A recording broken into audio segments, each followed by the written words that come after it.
పైనున్న ఆకాశ మందునా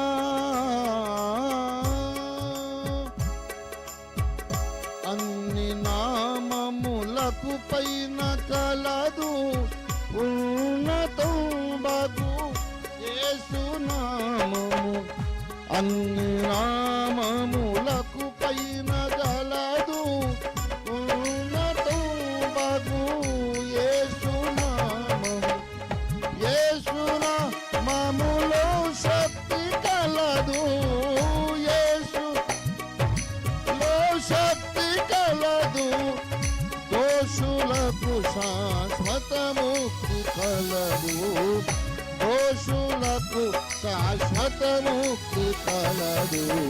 పైనున్న ఆకాశమందునా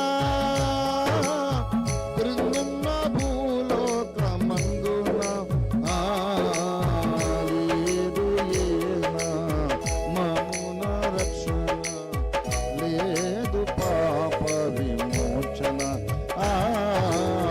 లేదు పాప విమోచన. పైనున్న ఆకాశమందునా యేసు నామము ధరించగానే మనసు మారి నూతన మగును.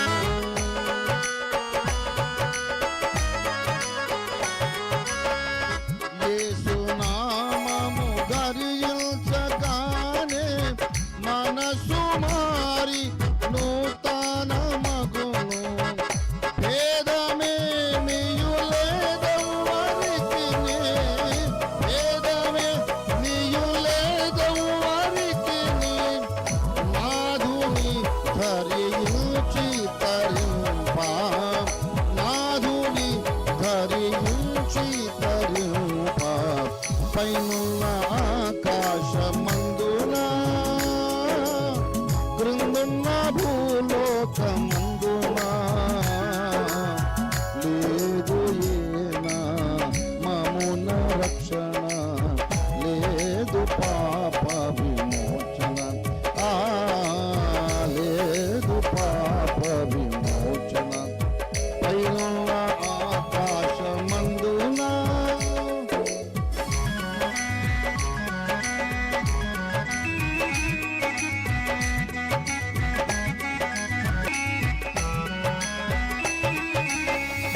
యేసు నామములో శక్తి కలదు, శాశ్వతానంద శాశ్వత శాంతం.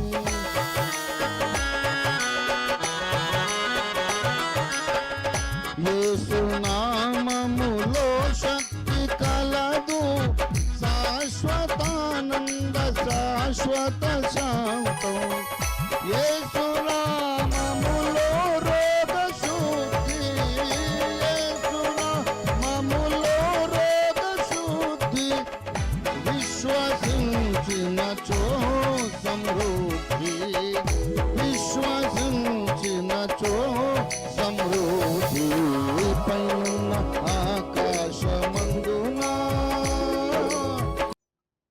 ప్రభునందు నాకు అత్యంత ప్రియులారా, మరొకసారి కల్వరీ టీవీ ఛానల్ ద్వారా మీతో పాటు కలిసి నేను కూడా దేవుని స్వరాన్ని వినడానికి ఆ మహాదేవుడు నాకు అనుగ్రహించిన మహదవకాశాన్ని బట్టి ఎంతగానో నా హృదయంలో సంతోషిస్తూ ఆ దేవునికి కృతజ్ఞతాస్తుతులు చెల్లించుకుంటూ మీకందరికీ కూడా నా వందనాలు ఆహ్వానం పలుకుతూ ఉపదేశానికి ఉపక్రమిస్తున్నాను. రండి ప్రియ మిత్రులారా, టేక్ ఆఫ్ పాయింట్ ఒకటి ఉండాలి కాబట్టి ఫిలిప్పీ పత్రికలోని మొదటి అధ్యాయంలోని ఒక ఆశ్చర్యకరమైన వచనాన్ని మూలవాక్యంగా మనం చదువుకుందాం. ఫిలిప్పీ 1:18. అయిననేమి మిష చేతనే గాని సత్యము చేతనే గాని ఏ విధము చేతనైనను క్రీస్తు ప్రకటింపబడుచున్నాడు, అందుకు నేను సంతోషించుచున్నాను, ఇక ముందును సంతోషించును. చిన్న మాట ప్రార్థన చేసుకుందాం. ప్రేమ కలిగిన మా మహాపరిశుద్ధ తండ్రి, మీ దాసుని మనస్సుకు మీరు తలంపులు అందించండి, మీ దాసుని నోటికి మీరే మాటలు అందించండి. మాతో అందరితో మీరు సంభాషించండి.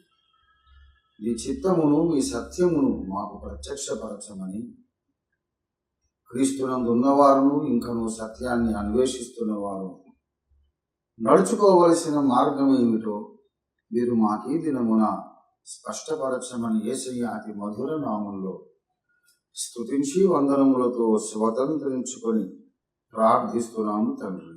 ఆమేన్, ఆమేన్, ఆమేన్. ప్రభునందు నాకు అత్యంత ప్రియులారా, పౌలు ఇక్కడ ఒక మహా విచిత్రమైన ఆశ్చర్యకరమైన మాట మాట్లాడుతున్నాడు. ఆ కాలంలో మొదటి శతాబ్దంలో పౌలు జీవిత కాలంలో, పౌలు పరిచర్య చేసిన కాలంలో చాలా మంది పౌలును బాధ పెట్టాలనే ఉద్దేశంతోనే సువార్త ప్రకటించారు. సువార్తే ప్రకటించారు, దేవుని గురించే మాట్లాడారు.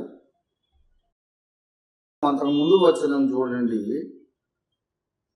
వారైతే నా బంధకములతో కూడా నాకు శ్రమను తోడు చేయవలెనని తలంచుకొని అలాగ ఆలోచించుకున్నారు. శుద్ధ మనస్సుతో కాక కక్షతో క్రీస్తును ప్రకటించుచున్నారు. పౌలునే టార్గెట్ చేశారట. ఆల్రెడీ పౌలు బంధకాల్లో ఉన్నాడు, రకరకాల శారీరక అనారోగ్యంతో బాధపడుతున్నాడు, వయోభారం ఉన్నది. దానికి తోడు ఇంకా పౌలును శ్రమ పెట్టాలని కక్షతో సువార్త ప్రకటిస్తున్నారట. అలాంటి నేపథ్యంలో, అలాంటి పరిస్థితుల్లో పౌలు భక్తులు ప్రకటిస్తున్నాడు. ఆయననేమి ఎలాగైనా ప్రకటించనివ్వండి, పర్వాలేదు, మిష చేతనే గాని సత్యము చేతనే గాని ఏ విధము చేతనైనా క్రీస్తే కదా ప్రకటింపబడుచున్నాడు. వేరొక అసత్య దేవుడు కాదు కదా వాళ్ళు ప్రకటించేది. నజరేయుడైన యేసుక్రీస్తే నిజమైన దేవుడు అని కదా వాళ్ళు ప్రకటిస్తున్నారు. అది చాలు నాకు. అందుకు నేను సంతోషిస్తున్నాను. వాళ్ళు నా పట్ల శత్రు వైఖరి అవలంబించనివ్వండి, పర్వాలేదు. నా మీద విరోధ భావం కలిగి ఉండనివ్వండి, పర్వాలేదు. కానీ యేసే దేవుడు అని చెబుతున్నారుగా, నాకు చాలు. అందుకు సంతోషిస్తున్నాను. ఇక ముందు కూడా నేను ఉన్నంతకాలం సంతోషిస్తాను. క్రీస్తు ప్రకటింపబడుచున్నాడు, అదే నాకు సంతోషం అంటున్నాడు పౌలు. అంటే పౌలు జీవితంలో ఒకే ఒక ఆశ ఉంది, ఆసక్తి ఉంది. అదేమిటంటే యేసుక్రీస్తు ప్రకటించబడాలి. క్రీస్తు పక్షముగానే ఏదైనా చెయ్యాలి. ఈ ఫిలిప్పీ మొదటి అధ్యాయంలో చూస్తే ఎన్నోసార్లు క్రీస్తు కొరకు, క్రీస్తు పక్షముగా అని అనేక సార్లు ఇక్కడ వ్రాయబడి ఉంది. చూడండి, ఫిలిప్పీ పత్రిక మొదటి అధ్యాయము 13, నా బంధకములు క్రీస్తు నిమిత్తమే కలిగినవి అని మాట్లాడుతున్నాడు. అలాగే 19, క్రీస్తు నా శరీరమందు ఘనపరచబడును అంటున్నాడు. 21, నా మటుకైతే బ్రతుకుట క్రీస్తే అంటున్నాడు. 23, క్రీస్తుతో కూడా ఉండవలెనని నాకు మిగుల ఆశ ఉన్నది, నాకు ఆశ ఉన్నది, అది నాకు మరి మేలు. 25, క్రీస్తు యేసునందు మీకున్న అతిశయము అని మాట్లాడుతున్నాడు. 28, క్రీస్తు సువార్తకు తగినట్లుగా ప్రవర్తించుడి అంటున్నాడు. 30, క్రీస్తునందు విశ్వాసం ఉంచడం మాత్రమే కాక ఆయన పక్షమున శ్రమ పడుటయు ఆయన పక్షమున మీకు అనుగ్రహించబడెను. ఆ తర్వాత కూడా క్రీస్తునందు, క్రీస్తు కొరకు అనేక సార్లు అంటాడు. 3వ అధ్యాయం 3వ వచనంలో క్రీస్తు యేసునందు అతిశయపడుచున్న మనమే సున్నతి ఆచరించువారము అంటాడు. 2వ అధ్యాయం 30వ వచనంలో క్రీస్తు యేసు యొక్క పని నిమిత్తము అతడు చావునకు సిద్ధమై ఉండెను. Far Christ, in Christ, on behalf of Christ. ఈ ఫిలిప్పీ పత్రిక నిండా ఇది ప్రాముఖ్యమైన అంశం. 4:21 చూడండి. క్రీస్తు యేసునందు ప్రతి పరిశుద్ధునికి వందనములు అంటారు. 4:19 చూడండి. క్రీస్తు యేసునందు మహిమలో మీ ప్రతి అవసరమును దేవుడు తీర్చును అంటాడు. ఇంకా ప్రతి సందర్భంలో క్రీస్తునే ప్రధానంగా ప్రముఖంగా ఎత్తి చూపిస్తున్నాడు అపొస్తలుడైన పౌలు. నేను క్రీస్తు నిమిత్తము వెర్రివాడను అని కూడా వేరొక చోట ప్రకటించేశాను. ఫిలిప్పీ 3:9 మీరు చూస్తే క్రీస్తును సంపాదించుకోవాలి అంటున్నాడు. క్రీస్తును సంపాదించుకోవడానికి ఈ లోకంలోని మిగతా వాటన్నిటిని కూడా నాకు నష్టముగా ఎంచుకొనుచున్నాను. సమస్తమును నష్టంగా ఎంచుకుంటున్నాను. To gain Christ. Already Yesu ప్రభువును విశ్వసించాడు, హృదయంలో చేర్చుకున్నాడు, క్రీస్తు కృపచేత రక్షణ పొందాడు. కానీ ఇంకా ఏమంటున్నాడంటే క్రీస్తుని నేను సంపాదించుకోవాలి. సంపాదించుకున్నది చాలదా, ఇంకా సంపాదించుకోవాలి. క్రీస్తు పట్ల ఎడతెగని ఆశ, వాంఛ, అధిక వాంఛ కలిగిన వాడు అపొస్తలుడైన పౌలు. క్రీస్తు కొరకు ఇంత ప్రేమతో తన హృదయాన్ని పౌలు నింపుకుంటే ఈ లోకం దీనికి పూర్తి విరుద్ధంగా యేసు అనే ఒక వ్యక్తిని ఈ లోకం ద్వేషిస్తుంది. ఏ వేదాంతమైనా వింటారు, ఏ సిద్ధాంతమైనా వింటారు, అంగీకరిస్తారు, నమ్ముతారు. ఎన్ని రకాల మల్లగుల్లాలు పడి రకరకాల మేధో మదనం చేసి రకరకాల సిద్ధాంతాలు పుట్టించుకొని కల్పించుకొని ఎన్ని తిప్పలైనా పడతారు. కానీ యేసు అనే ఒక్క వ్యక్తి మాత్రం మాకొద్దు.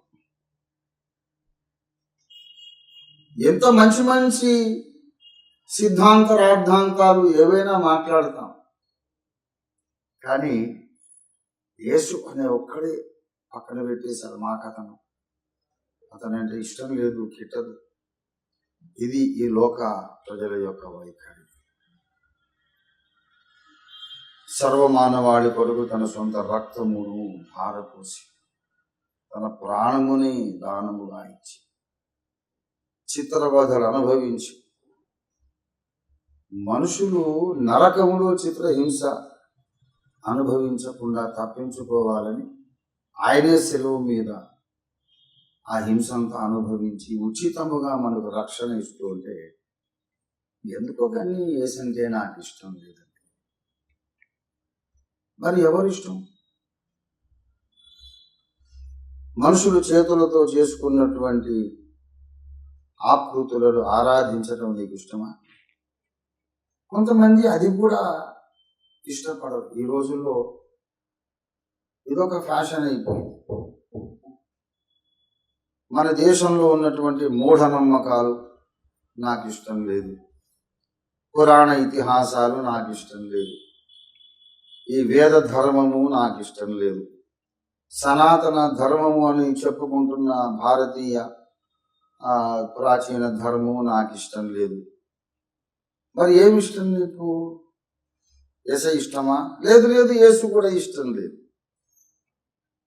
నాకు బౌద్ధం అంటే ఇష్టం అని చాలా మంది అందులోకి వెళ్ళిపోతున్నారు.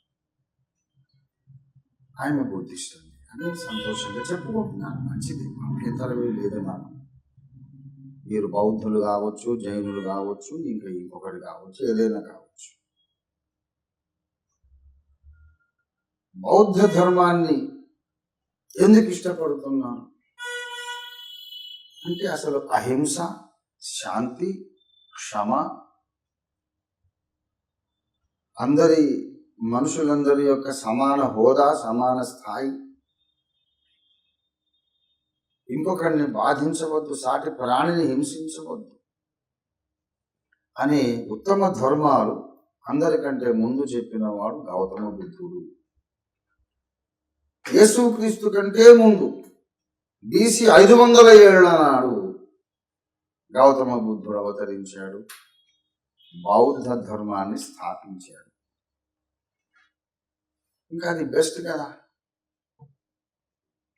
దేవుణ్ణి గూర్చి ఎక్కువ ఆలోచించకుండా, దేవుని కొరకు ఎక్కువ మనం పరిశోధన చేసి అర్థం కాక బాధపడి లోపల నలిగిపోకుండా అసలు ఆ సబ్జెక్ట్ వదిలేసేయండి అయ్యా. కనిపించని దేవుణ్ణి గూర్చి ఆలోచించడం మానేసాయి. కళ్ళెదురుగుండా కనబడుతున్న సాటి మానవుడి క్షేమము, ఆనందము, వాళ్లకు అన్ని విధాల సంతృప్తికరంగా జీవితం గడవాలి, అందుకు మనం సహాయం చేయాలి. సాటి ప్రాణిని హింసించు అనే ఈ ధర్మాన్ని నిర్వర్తించు. ఉన్నాడో లేడో తెలియని దేవుడు, ఉన్నా మనకెప్పటికీ అర్థం కాని దేవుడు, ఉంటేనేమి లేకపోతేనేమి. ఉన్నాడో లేడో తెలియని దేవుణ్ణి గురించి ఆలోచించి కనబడుతున్న మనిషిని హింసించడం ఏంటి, కనబడుతున్న ఇంకో సాటి ప్రాణిని హింసించడం ఏంటి, తప్పు కదా అనేది బౌద్ధ ధర్మం. ఇకపోతే మనిషి యొక్క జీవిత పరమార్థం ఏమిటి అనే ప్రశ్నకు సమాధానంగా మనిషికి ఉండే కోరికలే మనిషికి ఉన్న కష్టాలన్నిటికీ మూల కారణం. మానవునికి ఉండే కష్టములన్నిటికీ మూల కారణం మానవుడికి ఉండే కోరికలు. కనుక కోరికలు లేని స్థితిని నువ్వు సాధించు, అప్పుడు నీకు ఇంకా దుఃఖం ఉండదు, బ్రతుకు ప్రశాంతంగా గడిచిపోతుంది. నీలో కోరికలు ఉండవు కనుక నీకు నిరాశ నిస్పృహలు ఉండవు, ప్రశాంతంగా జీవితం గడిపేస్తావు.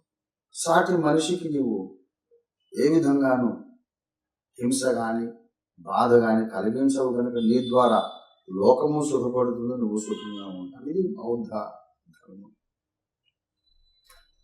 ఇందులో మనం ఒప్పుకోకపోవడానికి ఏముంది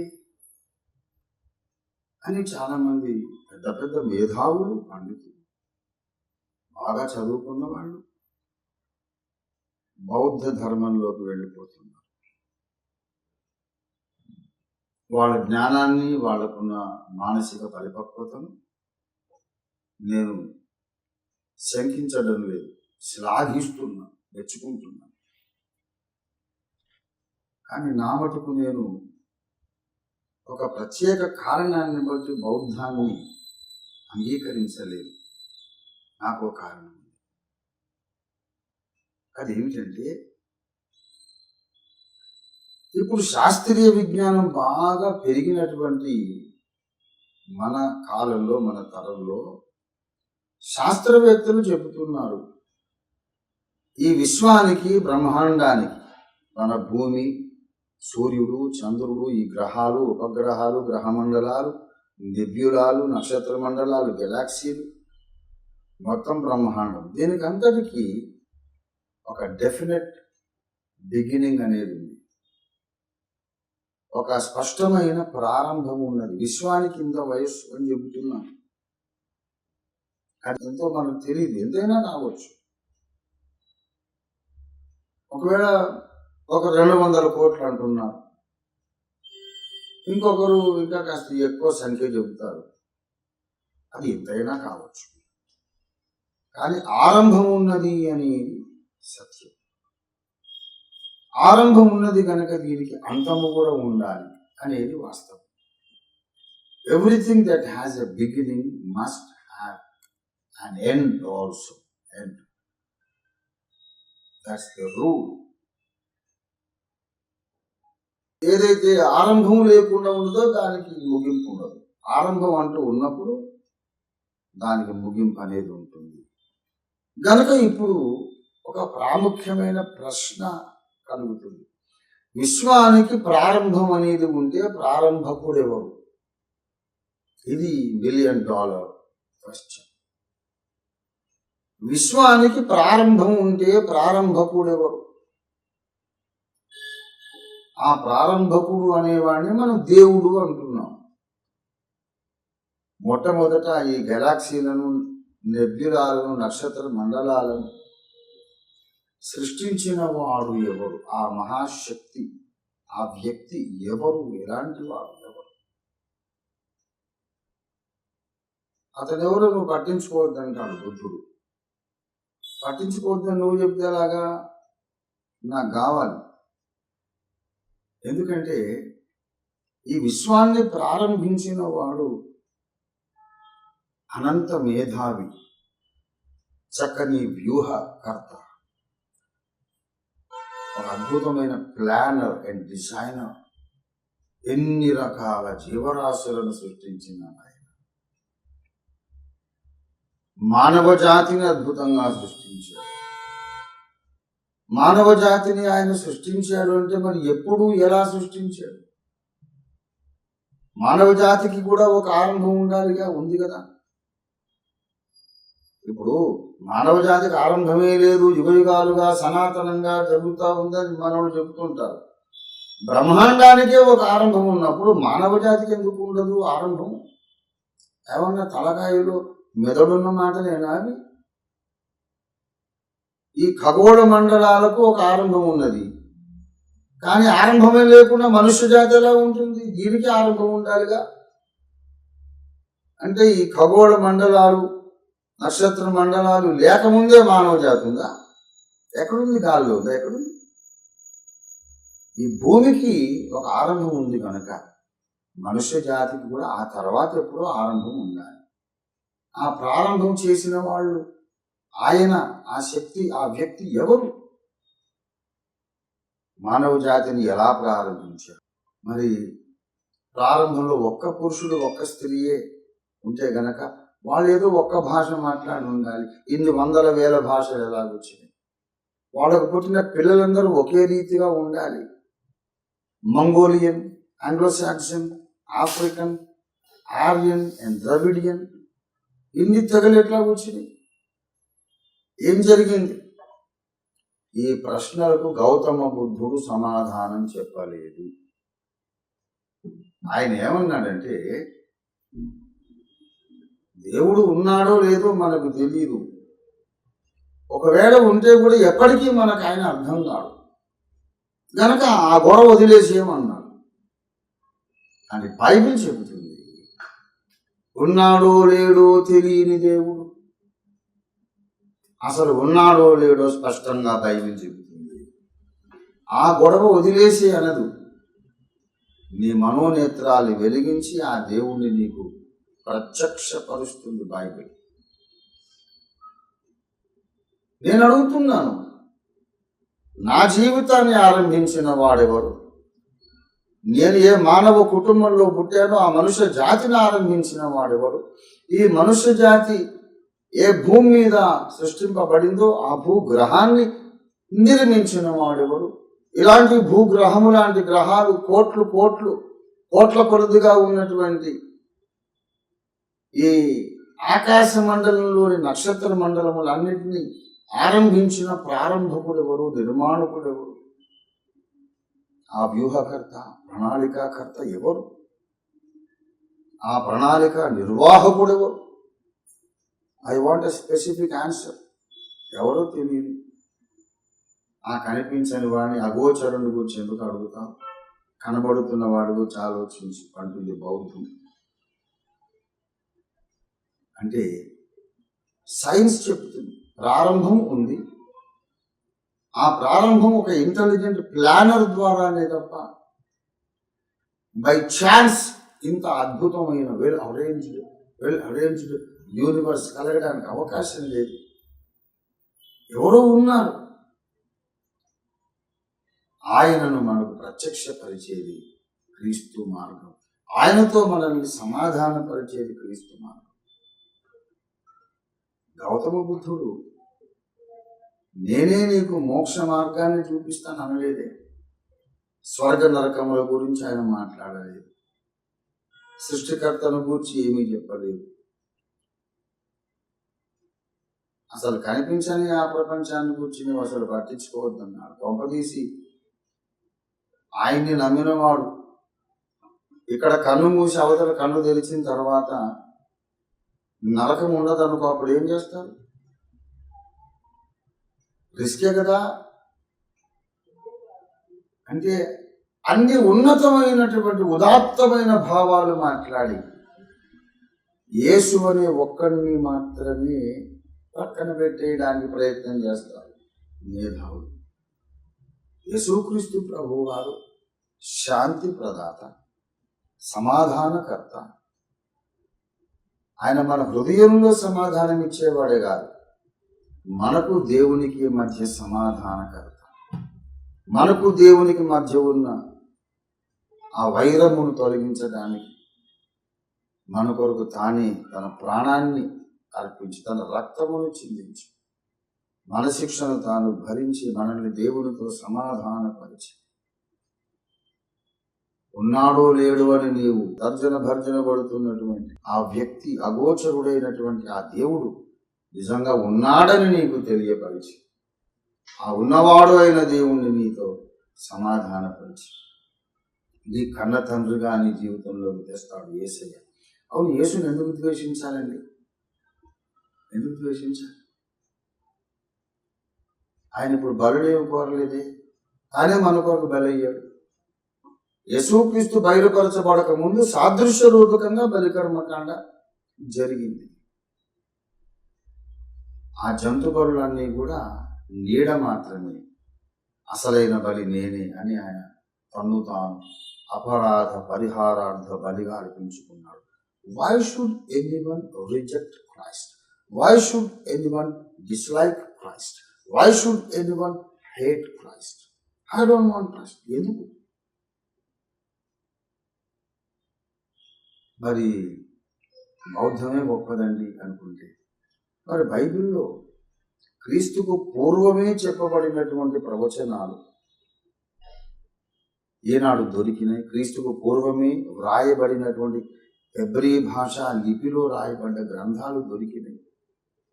వేల ఏళ్లకు ముందు చెప్పబడి ఇప్పుడు మన కళ్ళ ముందు నెరవేర్చబడుతున్న ప్రవచనాలు ఇవన్నీ కంటికి కనిపించవా? కొన్ని వందల వేల ప్రవచనాలు ముందు చెప్పబడి తర్వాత నెరవేర్చబడిన క్రీస్తు మార్గాన్ని ఎవరైనా ఎందుకు తృణీకరించాలి? ఒక రహస్యం చెబుతున్నాను.